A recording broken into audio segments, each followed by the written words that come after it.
Okay, so we came up with this crazy idea that we wanted to have a farm. And neither one of us has done any kind of farming before.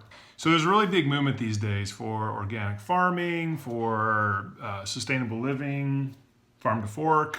Neither one of us has any farming background at all. None. Well, Absolutely none. Mike has a little bit of time on a tractor, but For a me, summer. nothing. Nothing. The idea of growing your own food, controlling what goes into it, controlling the pesticides, picking your own vegetables, picking your own fruit, that kind of stuff is super appealing. I love the idea of, having a garden, canning my own food, having some chickens that run around. There's always work to be done, always building sheds, building barns, building pump houses, fixing tractors that are broken. So, getting your hands on tools and being able to use tools is super appealing. So we read a lot of books on permaculture, organic farming. Books like Fine Home Building and Dwell Magazine, super inspirational. But you need a piece of land to get started. So we looked for a piece of land. Yes, we did. We looked high and low. We looked for a long time. a very long time. And we put offers on land and we were disappointed more than once. We finally found the perfect piece of land. And we worked with a really great realtor. We had done some of the research on our own. The people selling it worked with us in order to make the transaction happen. And there was a title officer that worked super hard to make it happen. There was just a lot of people came together to make it happen for us. And if we have to give you a piece of advice, it's don't give up if you really want it. Just don't give up. Keep looking for that land. If you really want to do it, just keep looking. Totally depends on where you live. If you live near a city, you might be able only to get a half acre or an acre. Right. We actually live just like literally on the edge of the country. So we found a nice little 5-acre plot. You might end up, depending on where you live, with 5 acres. You might end up with 20 acres. It all depends on where you live, what you're able to afford. But the big thing is just making the commitment to do it and going out and buying that piece of land.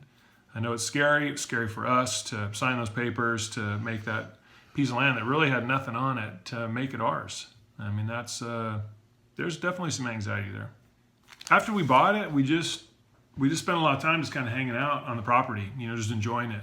Walking around, looking at it from different vantage points. The weather, the direction of the sun, the wind patterns, meeting people that lived in the surrounding areas. Before starting anything, we really just wanted to get to know the piece of land. But eventually we found ourselves kind of running in circles without accomplishing anything at all. And we just figured we need to do something. I mean, it's kind of fun. We'd go out there and watch the sunset and have a glass of wine. And that was fun. But eventually we needed something to guide us. What we ended up doing was hiring an architect, a landscape architect, and it was a husband and wife team, and they had the same vision that we had. They had spent some time in France and done some work over in the Napa Valley, and they were able to look at our 5 acres and see the direction that we wanted to go with it. So they helped us to develop a master schematic, if you will, a master design plan for the property. What we didn't want to do is we didn't want to just start building stuff sort of haphazard, and have it not match up at the very end. There's a lot of different elements in a farm. You got walking paths, you got barns, vineyards. Where's the house going to go? What direction is the orchard going to face? These are all things that we knew we weren't going to do it all at once. And so we wanted a plan so that as we completed each one of these elements, in the end, it all fits together. And I think the only way really to do that from the start is to have a good master plan or a master schematic. We're definitely on a budget. This is a 10-year project probably. We're going to do we're going to do a bunch of little projects. We're going to do it step by step as we're able to. We know we can't do it in a year, can't do it in 2 years. It may take even 10 years, but we're going to have to figure out how to do a lot of stuff by ourselves. Fixing things, planting things, harvesting. A lot of it is going to be going on Craigslist to buy materials. We're not able to do it all at one time. We'd like to. That'd be great. Well, and everything just is really costs a lot. You spec everything just seems like it's thousands of dollars. Yep. Everything's really, really pretty expensive on a farm. Yeah. Someone told us the amount of time you plan on spending doing this, you can pretty much double the amount of time and triple the amount of money that you're going to budget. So we thought maybe 5 years.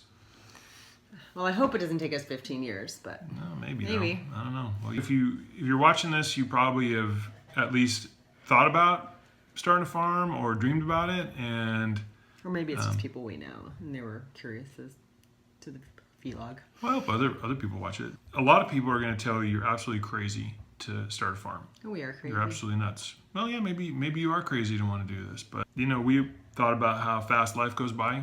It seems to be picking up speed as you get older, and we don't want to get to the very end and say, "Oh man, we should have tried that.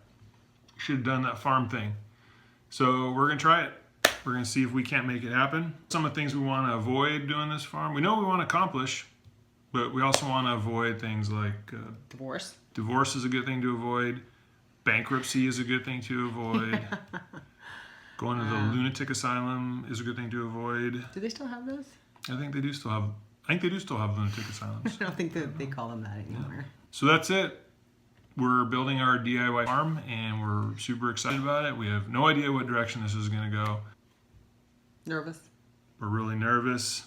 We can't wait to get started. So we're also putting together this YouTube channel for people to follow along with us.